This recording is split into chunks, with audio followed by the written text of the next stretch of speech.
এটি ওই তোমার মামির ওই জায়গায় নিয়ে রাখো গা। আমার আমাকে বাড়ির থেকে এই জায়গাটা একটু সামনে হইলে তাহলে আমাকে বাড়ির সব আড্ডা এই জায়গায় ভালো হইতো। হ্যাঁ, সাধারণত আমাকে ওই জায়গায় যে প্রজেক্ট করাইছে হেঁটে একটু মেলা খোলাই লইতো বহার মতন।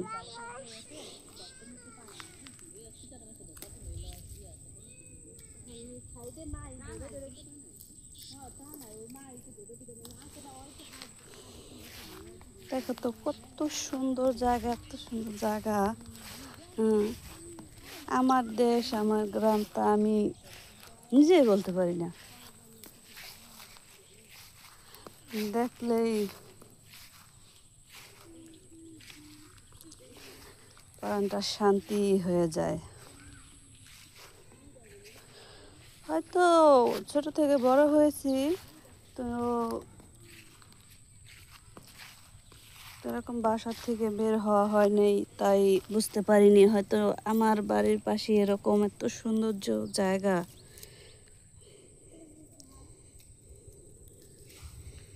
দেখি নাই।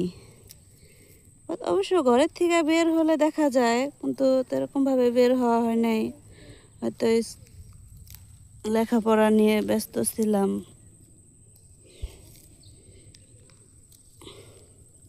এমনি তো আমি বাসা থেকে একটু কমই বের হতাম।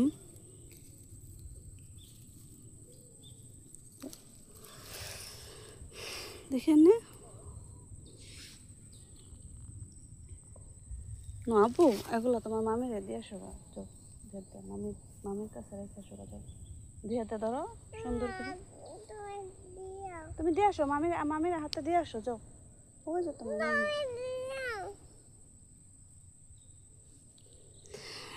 যেরকম মানুষের যতই কষ্ট হোক এরকম জায়গায় আসলে আসলেই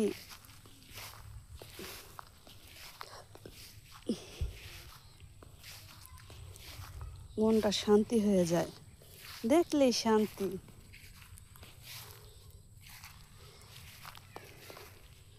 তো আমি আসছি, আমি দেখতেছি, তাই আমার ভিতরে অনুভূতিটা অন্যরকম লাগতেছে।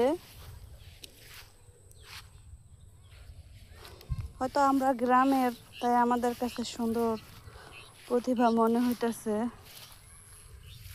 তো যারা শহরে থাকে তাদের কাছে হয়তো মনে হইতে গ্রাম কিরকম দেখা যায়। না, এটা আমাদের কাছে অনেক সুন্দর, ভালো লাগে। দেখো এতে দেখো একটা মাছ দেখা যাচ্ছে।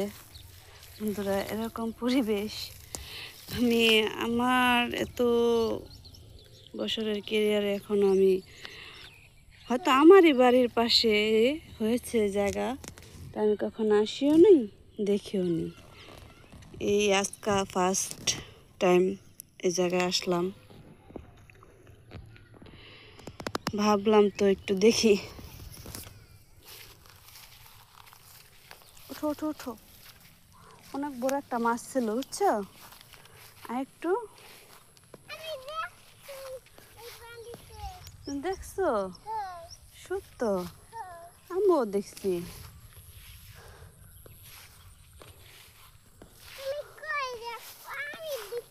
এই যে এই পানিতেই দেখো কত বড় মাছ।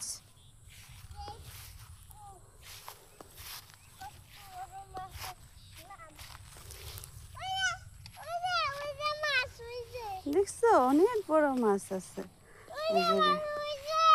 হ্যাঁ,